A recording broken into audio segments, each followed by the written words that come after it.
మిత్రు పాత్రికేయులందరూ చూస్తూనే ఉన్నారు. ఇప్పటి వరకు ఎక్కడైనా ఏ ప్రోగ్రామ్ అయినా కానీ నేను ముందున్నా, మీ అందరికీ తెలుసు ఈ రోజు వరకు కూడా. కానీ నాకు టికెట్ ఇస్తా అని చెప్పి నా భార్య పిల్లల ముందు అందరు చెప్పడం జరిగింది.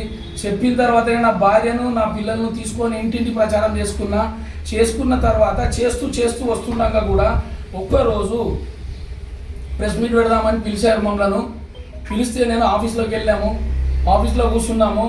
సుప్రభాత్ రావు అనే వ్యక్తి ఇప్పుడు ఎవరికైతే టికెట్ ఇచ్చిరో ఆ వ్యక్తికి 2.5 కోట్ల స్కామ్ చేసిరని మా బీఆర్ఎస్ పార్టీ వాళ్ళే చెప్పడం జరిగింది.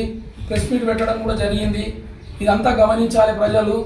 ఆ తర్వాత నాకు టికెట్ అంటే కూడా నేను తిరుగుతూ నాకు బయటపడ్డది ఏంటంటే కొండలరెడ్డి అటే తిరుగుతున్నాడు, నాకు చేయట్లేదు, వాళ్ళ కోసమే తిరుగుతా అంటున్నాడు అని చెప్పి కూడా నేను కంప్లైంట్ చేయడం జరిగినా కానీ ఎవరన్నారు నీకు ఒక అబ్జర్వర్ గారు రవిస్ పెడుతున్నాడు ఏంటంటే నీకే ఉన్నది, కొండలరెడ్డి ఎప్పుడైతే వద్దన్నాడో మీరిద్దరే అడిగిరు నీకే టికెట్ అని చెప్తేనే నా భార్య పిల్లల్ని పట్టుకొని రోడ్డు మీద తిరిగిన తర్వాత ఎప్పుడైతే మనం ప్రెస్ పెట్టినామో సుప్రభాత్ రావు మీద అతన్నే తీసుకొచ్చి టికెట్ ఇస్తున్నారని కూడా లాస్ట్ నాడు కూడా నేను వెళ్ళి ప్రాధేయపడ్డా, నేను సూసైడ్ చేసుకుంటా అని కూడా ఏకలాస్ తీసుకుపోయి కూడా సూసైడ్ చేసుకుంటా అని కూడా నేను ప్రాధేయపడ్డా వాళ్ళను.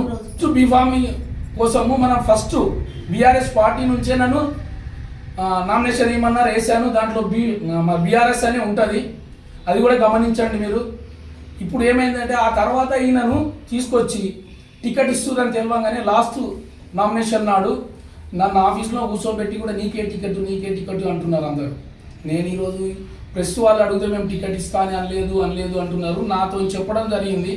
నేను ప్రెస్ ముఖంగా చెప్తున్నా, ప్రజలకు అందరికీ తెలియజేస్తున్నా ఏంటంటే 24 ఏళ్ళ నుంచి నేను పార్టీలో జెండా పట్టుకుంటూ తప్ప నాకే పదవి రాలేదు, అడగలేదు, ఇవ్వలేదు. వాళ్ళు అడిగిన తాడ కూడా నన్ను కోఆపరేట్ చేసి మేనేజ్ చేసి విడ్రాల్ పెట్టియడం జరిగింది తప్ప ఈరోజు వరకు నాకు చాలా నష్టపోయిన పార్టీతో కాబట్టి నేను కొట్లాడడం జరిగింది వాళ్ళతోని.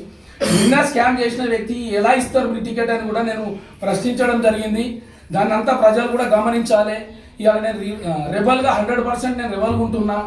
నాకు ఎందుకంటే నాకు 2 సార్లు 3 సార్లు వచ్చి కూడా నేను డబ్బులు ఇస్తాను, నేను ప్రలోభ పెట్టినా కూడా నాకు డబ్బులు వద్దు. నేను 62 ఏళ్ళు సర్వీస్ ఉన్నా, 20 సంవత్సరాల మీద నేను 24 ఏళ్ళు నేను పార్టీలో పనిచేసిన.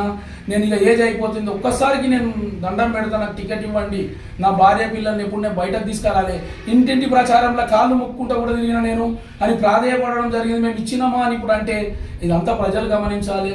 నేను వాళ్ళ మీద కంప్లైంట్ చేస్తున్నాను కాదు, నా లైఫ్ కోసం నేను మాట్లాడుతున్నాను మీ అందరికీ.